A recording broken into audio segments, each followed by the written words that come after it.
Vamos lá voltar à série Deep aqui no Blue, aquela série que promete investigar os maiores mistérios de One Piece. Já tivemos um vídeo sobre a voz de todas as coisas. Agora é momento de confabularmos, de investigarmos a fundo, Deep, os Poneglyphs. Vai vir muita coisa boa aí, hein, galera? Mas agora vamos nos ater a essas pedras que revelam toda a história por trás do século perdido. E vamos agora! Lembra de seguir o All Blue no Instagram e no Twitter. Também dá like nesse vídeo e se inscreve no canal para mais One Piece. Esse é um vídeo de investigação e teorias. Também temos vídeos de previsões, perguntas e respostas, analisamos o anime, analisamos o mangá, tem primeira leitura do mangá. Então aqui, ó, prato cheio, One Piece é o nosso carro-chefe, é o nosso assunto principal aqui no All Blue. Então vamos lá, galera. Primeiramente eu gostaria de situar vocês sobre a estrutura que esse vídeo vai ter. A princípio a gente vai falar o que é um poneglyph, o que são os poneglyphs de maneira geral. Em seguida, quantos poneglyphs existem no mundo de One Piece e que tipos de poneglyphs existem. Em seguida, a gente vai contextualizar vocês sobre a história dos poneglyphs e depois fazer uma listagem de todos que já vimos na obra até o momento. E claro, vimos com ideias, algumas teorias sobre o futuro dessas pedras na reta final de One Piece. Mas vamos lá, o que são os poneglyphs? Bom, pessoal, os poneglyphs são pedras misteriosas que carregam história escrita nelas na forma de antigos hieróglifos. Estão espalhadas por todo o mundo e a única pessoa que pode ler os seus conteúdos hoje é a Nico Robin. Os poneglyphs foram criados pela família Kozuki e podemos inferir então que há séculos eles são amigos da família do Joy Boy e aliados do Reino Antigo. Lembrando, pessoal, pegando como referência o vídeo da voz de todas as coisas, que personagens como o Ruffy, eles podem entender a ideia que está por trás de um poneglyph, a ideia geral, mas quem consegue traduzir toda a informação, entender tudo perfeitinho, é a Nico Robin e apenas ela. Explicamos o que são os poneglyphs, agora é hora de falarmos quantos são e que tipos de poneglyphs existem. Vamos lá, são 30 poneglyphs no total de acordo com Tamago em Whole Cake. 9 são poneglyphs históricos que juntos formam o Ryo Poneglyph. Ryo pode significar rio mesmo em português, tipo river, o curso da história, a história fluindo. A história fala muito sobre 3 armas de destruição em massa. A Robin acredita que o Roger deixou as 9 mensagens copiadas em Rafts Tale e lá descobriremos mais sobre Pluton, Poseidon e Uranus. Dando continuidade, além desses 9 poneglyphs históricos que formam o Ryo Poneglyph, temos 17 poneglyphs de instrução. Eles contêm dicas sobre locais de poneglyphs históricos. 4 deles, os 4 últimos, são os Road Poneglyphs, com as informações combinadas desses poneglyphs vermelhos especiais. Eles indicam o caminho para Rafts Tale. Agora sabemos o que são, quantos são, que tipos de poneglyphs existem. Agora, senta que lá vem a história dessas pedras. Os poneglyphs foram criados pelos Kozuki, como falamos anteriormente, e eles foram deixados aos cuidados de civilizações antigas, prováveis aliados do Reino Antigo, como Arabasta e Shandora.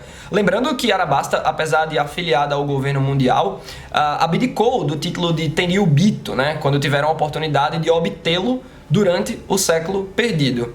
E o Roger, ele conseguiu seguir o fluxo dos poneglyphs por conseguir ouvir a voz de todas as coisas e descobriu então a verdade sobre o século perdido. Mas o Rayleigh disse lá em Sabaody que eles interpretaram as informações de maneira não tão precisa por não terem o conhecimento e intelecto de Clover e dos acadêmicos de Ohara. Vejam só, o Roger é um cara que entende a ideia geral da pedra, certo? Tipo, ele faz uma leitura preliminar. O Kozuki Oden ele traduz e lá está a ideia de maneira complexa. Mas uma coisa é você ter a ideia, outra coisa é entender a ideia. Então olha só como fez falta o intelecto dos professores de O'Hara. Imagina só que o Clover poderia estar no navio do Roger hoje em dia. Ou a Nico Olvia, a mãe da Robin. Com certeza o Roger se interessaria por algum habitante de O'Hara. Mas infelizmente a gente sabe o que aconteceu, né? O'Hara foi alvo de um booster call e toda sua população foi brutalmente assassinada a mando do Sakazuki, quando ele nem era ainda o almirante Akainu. Recapitulando, sabemos o que é, quantos são, que tipos de poneglyphs existem, vimos um pouco da história, agora é hora da listagem dos poneglyphs. Vamos lá.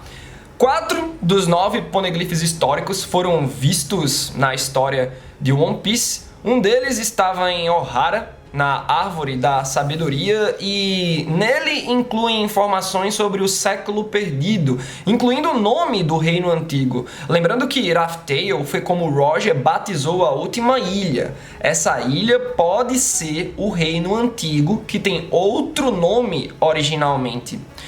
Um desses poneglyphs históricos também foi visto em Arabasta, mais precisamente na Tumba dos Reis, em Alubarna.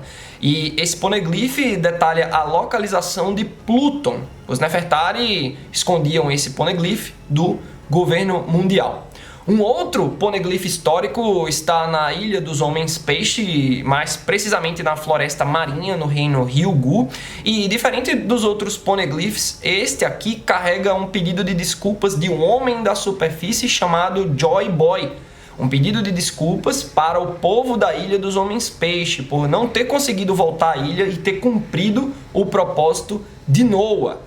Esse propósito provavelmente era de levar os habitantes da Ilha dos Homens Peixe para viver na superfície através da Noah. Aí vocês pegam bem a mensagem da Arca de Noé, né?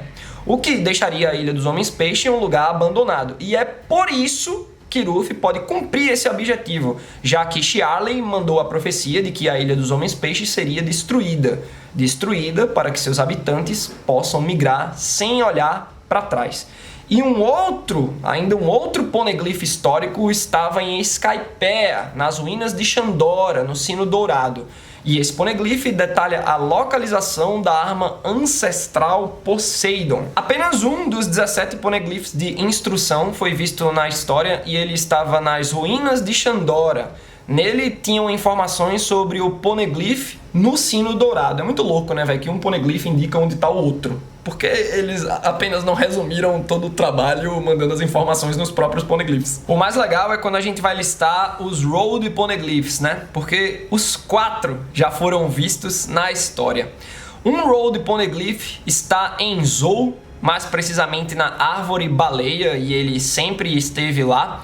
Um outro Road Poneglyph está em Totland, mas precisamente no Quarto dos Tesouros em Holy Cake, que é o centro do arquipélago do território da Big Mom, e ele sempre esteve lá. Sempre não, né? Mas caramba, a Big Mom coletou esse Road Poneglyph há um baita tempo, ao ponto que há 26 anos o Roger invadiu lá Holy Cake, tudo que a gente já sabe, né? Copiou o Road Poneglyph, ou seja, o Roger não roubou a pedra, o Road Poneglyph, ele copiou as informações, assim como o Brook fez no arco de Totland, no arco de Holy Cake mais atual aí, né? O enfrentamento com a Big Mom.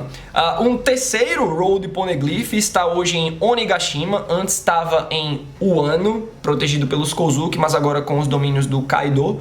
Ele, piratão que é, pegou esse Road Poneglyph e provavelmente está guardando em Onigashima. E não sabemos onde está o danado do quarto Road Poneglyph que o Ruffy tanto precisa para continuar sua jornada e chegar em Raftail. Mas ele já foi visto na história. Antes ele estava na Ilha dos Homens Peixe, ao lado do pedido de desculpas do Joy Boy.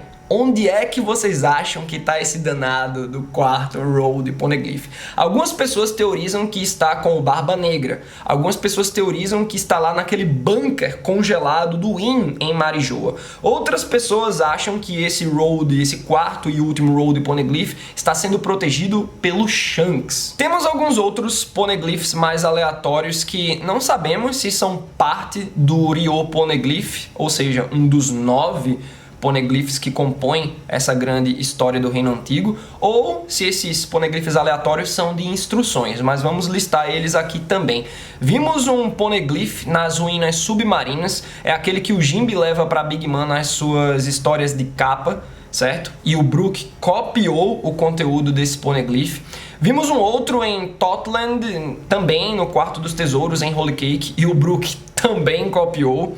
Há um outro poneglyph em Wano, na Sala do Tesouro do Shogun Orochi, na capital das flores, e o Brook confirmou que tem esse poneglyph lá. Olha só, né? O Brook, ele tem um papel bem importante com os poneglyphs. Claro, a Nico Robin é a mais importante, a relação de um personagem para com os poneglyphs, né? A Nico Robin tem a importância máxima. Mas o Brook, ele tem uma participação muito interessante como o espião que copia os poneglyphs. Isso é bem interessante. Queria ver ele fazendo uma duplinha com a Robin aí, explorando mais dessas pedras, né? Também vimos um poneglyph em um lugar indefinido durante o flashback da Nico Robin, quando tem umas passagens de vários requadros, vemos ela lendo um poneglyph aleatório. Também tem um outro lugar indefinido que vemos no flashback do Roger, ele achou provavelmente no Novo Mundo. E temos um poneglyph em Raftail, há pelo menos um poneglyph lá para completar a história do Ryo Poneglyph. Olha pessoal, com esse conteúdo aqui presente nesse vídeo, vocês têm as informações mais atualizadas possíveis sobre os poneglyphs. Obviamente a gente está excluindo os poneglyphs fillers, mas dá pra gente ter algumas ideias, né? Algumas conclusões. 4 desses poneglyphs, que são os Road Poneglyphs, serão usados para chegar em Raftail. 9 deles, que compõem aí o Ryo Poneglyph, devem ter suas informações presentes na própria Raftail, porque eu acredito que o Roger concretizou uma das últimas etapas do propósito do Joy Boy. Ele avançou muito, mas ainda não era o momento. Ou seja, tudo é uma questão de timing, né? Só que agora o Ruffy, sendo contemporâneo da Poseidon, ele pode continuar esse propósito que o Roger carregou do Joy Boy e concluir. O Ruffy é o cara que vai concluir todo o propósito de Joy Boy. Agora, claro, né, o Roger é uma peça muito chave, velho, porque ele acreditou no propósito do Joy Boy e ele foi até o fim. Ele conseguiu fazer tudo que era possível no momento e ele incendiou toda uma geração. Ele criou a grande era dos piratas. Por isso que ele decidiu se entregar para homens como o Ruffy se inspirarem e continuarem o propósito. Que baita história é One Piece, hein? Vocês querem complementar com pensamentos sobre tudo que foi debatido aqui, sobre o que vocês entendem dos poneglyphs? Manda essas opiniões nos comentários e até a próxima. Se liga que ainda teremos mais 5 vídeos dessa série Deep. Eles vão chegar em datas aleatórias, eu não vou prometer a próxima data, mas a gente vai fazendo aos pouquinhos. Aproveita o All Blue e até mais!